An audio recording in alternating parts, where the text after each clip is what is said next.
Hola, buenos días. Bienvenidos nuevamente a Entre Tazas y Tazas, y porque estoy aquí con mi compañera Sandra. Gracias, Sofía. En el último episodio hablamos de conceptos básicos para empresas que quieran expandirse y vender productos físicos a consumidores en Estados Unidos. Pero también hablamos que hay unas diferencias si vendes otro tipo de productos como los servicios digitales. Servicios digitales, cuando hablamos de servicios digitales, nos referimos a suscripciones, a apps, contenido que se venda de forma digital, básicamente algo que no es un producto físico. La normativa cambia un poco, Sofía. ¿Me puedes explicar un poco qué es lo que tienen que tener en cuenta las empresas cuando empiezan a vender servicios digitales a Estados Unidos, por ejemplo, porque empezamos a hablar de los Estados Unidos anteriormente? Sí, muchísimas gracias, Sandra. Sí, porque bueno, nosotros sí que tenemos que tener en cuenta entonces la misma cosa que hemos hablado antes, la presencia física y también la presencia económica, digamos. Pues después de ello, ¿qué pasa? Pues entonces ya sabemos que, bueno, o bien ya tenemos entonces la presencia aquí, ya tenemos que hacer el registro y luego tenemos que empezar con el cálculo, ¿no? ¿Y cómo lo hacemos el cálculo?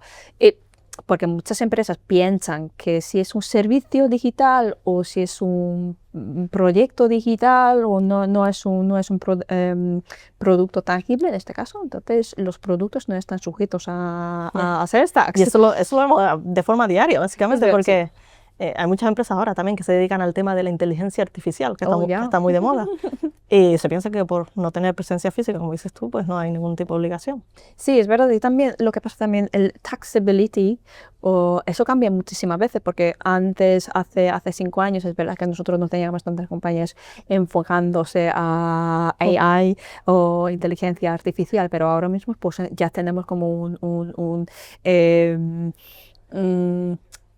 producto separado solamente para ese tema.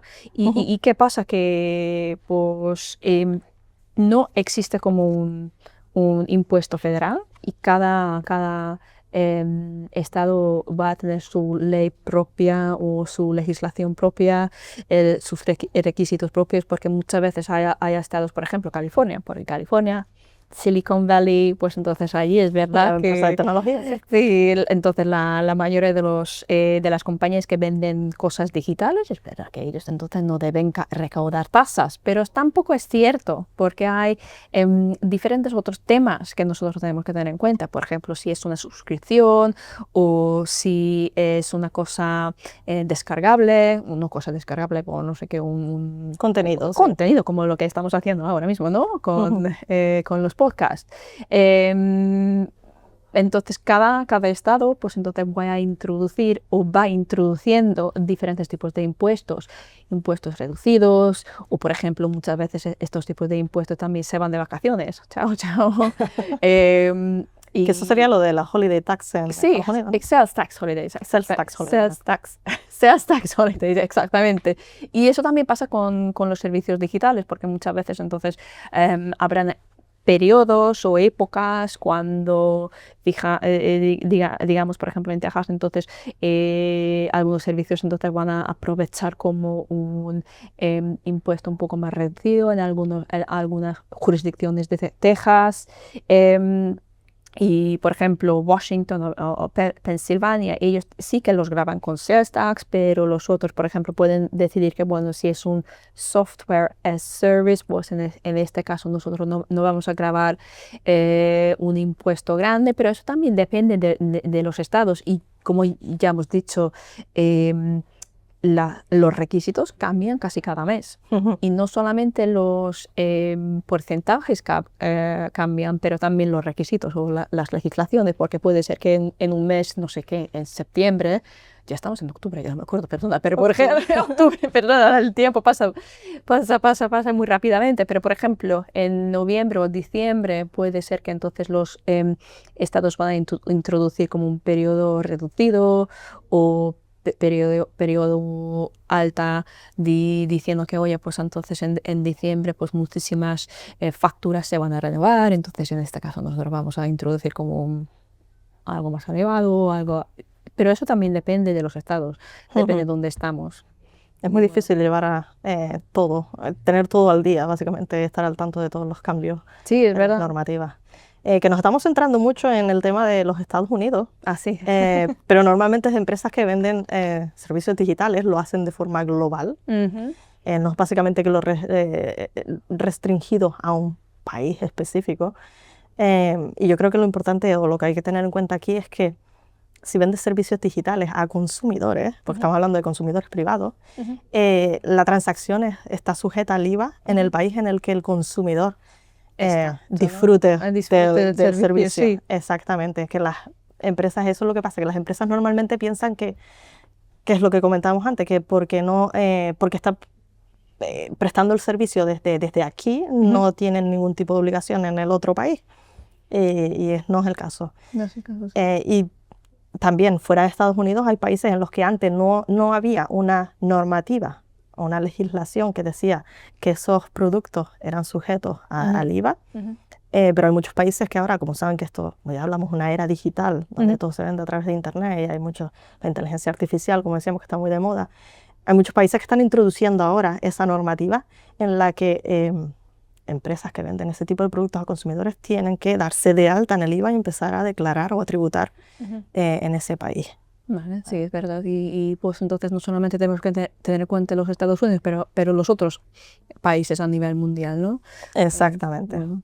Y lo que decía que hay que tener en cuenta también que es que lo mismo que en cada estado de Estados Unidos hay diferentes normativas. En cada país hay también algunos umbrales, que básicamente no tienes que darte de alta si no superas el umbral. Hay otros muchos países en los que el umbral es cero. Es cero, sí. Que se vende... Como Albania, ¿no? Por ejemplo. Albania. En Europa, en la Unión Europea, por ejemplo, si vendes servicios digitales, antes habían umbrales por país. Ahora lo que ha hecho la Unión Europea básicamente es hacer una simplificación que se llama la ventanilla única, en español, o OSS, si lo comentamos de forma internacional.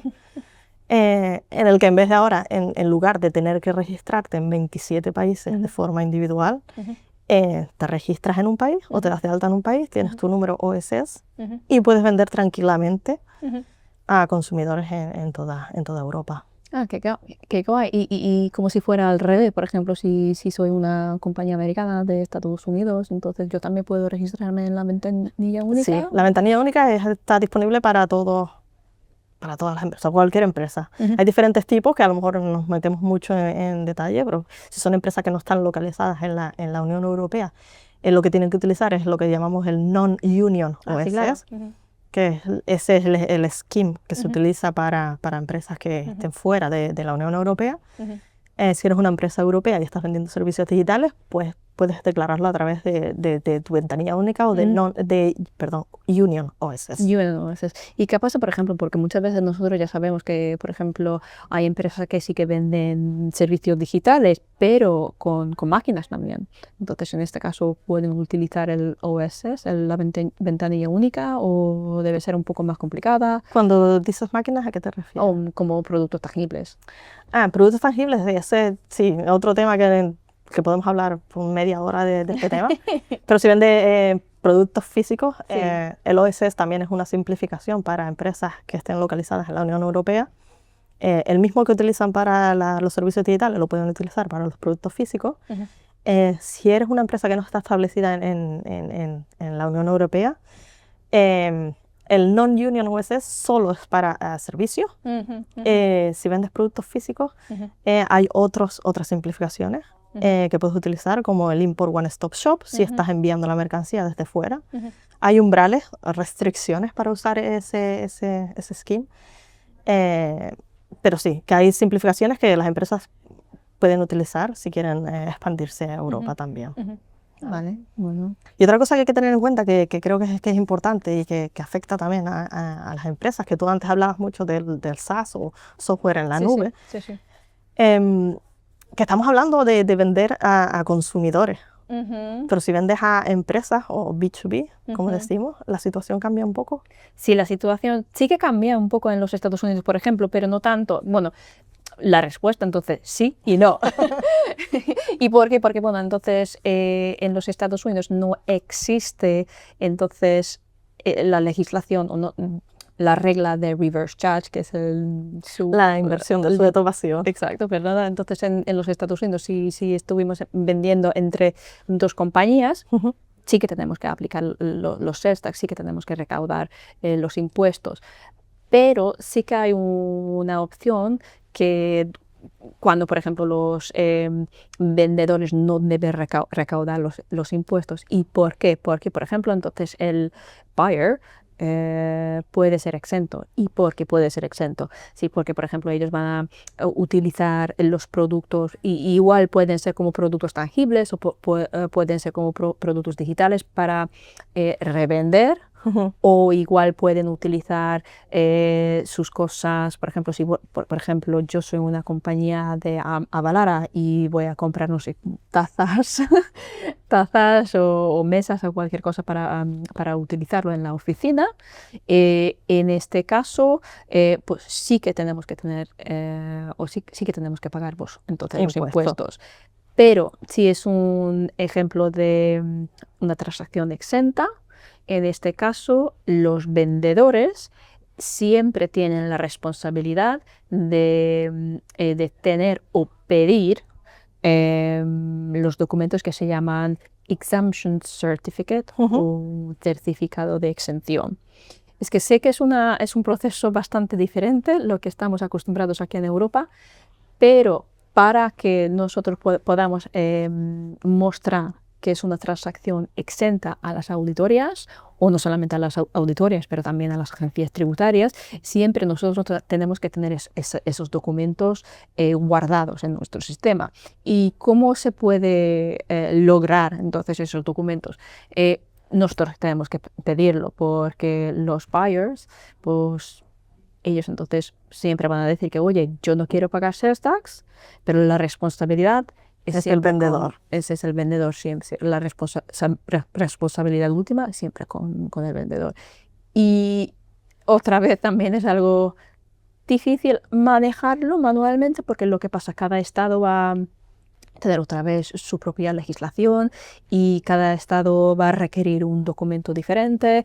O, por ejemplo, si estamos hablando sobre retailers o si estamos hablando sobre wholesalers o si estamos hablando, por ejemplo, una compañía exenta, digamos, por ejemplo, una escuela, pues entonces estos temas también van a requerir otro tipo de documento y hay que validarlos. Que caducan también, ¿verdad? Y caducan también, entonces no solamente hay que validarlos, pero también hay que renovarlos. Y bueno, entonces cada estado va a tener su propia legislación.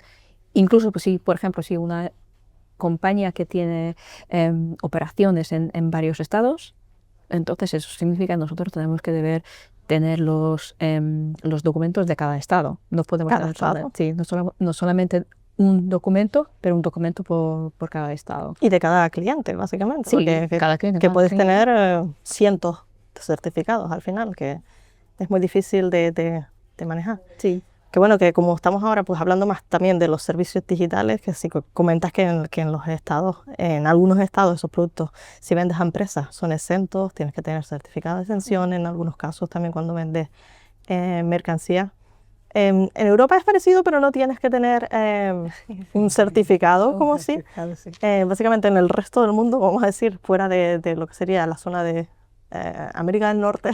América del Norte sí, y algunos otros países, pero bueno, la mayoría de los países a nivel mundial, pues no. Exacto, no hay un papel, un certificado que si vendes a empresas tengas que mantener o tener en tus archivos. Básicamente lo que tienes que hacer es asegurarte de que tengas el número IVA de tu cliente, tu cliente empresa, utilizar ese número IVA en la factura y en muchos casos, como decíamos, aplicar la inversión del sujeto pasivo en la que le pasas la responsabilidad a tu cliente y tú no tienes esa obligación de tributar o de pagar el IVA en el país de destino.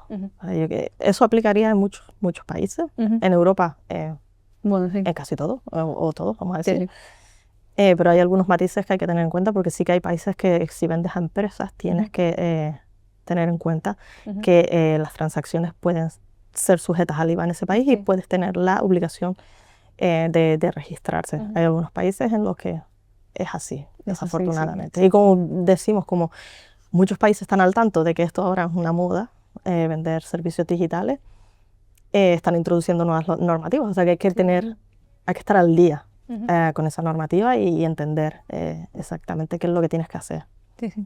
Bueno, A ver. exacto. Como comentamos, para este tipo de servicios digitales, hay que tener en cuenta que las obligaciones están en la mayoría de los casos donde el consumidor o tu cliente esté establecido, por lo que es importante conocer la normativa local en los países en los que estés vendiendo. Por eso creo que es importante a lo mejor en el siguiente episodio, Sofía, hablar un poco de cómo tienen que actuar las empresas para automatizar el proceso, para estar al tanto de esos cambios legislativos, muchísimos tipos impositivos, como comentabas en Estados Unidos, por ejemplo. Es imposible llevar todo esto de forma manual. O conocer todas las normativas por lenguaje. Puede ser que no hable el idioma. O sea que es importante utilizar una automatización para estar al tanto de esas normativas y cambios legislativos.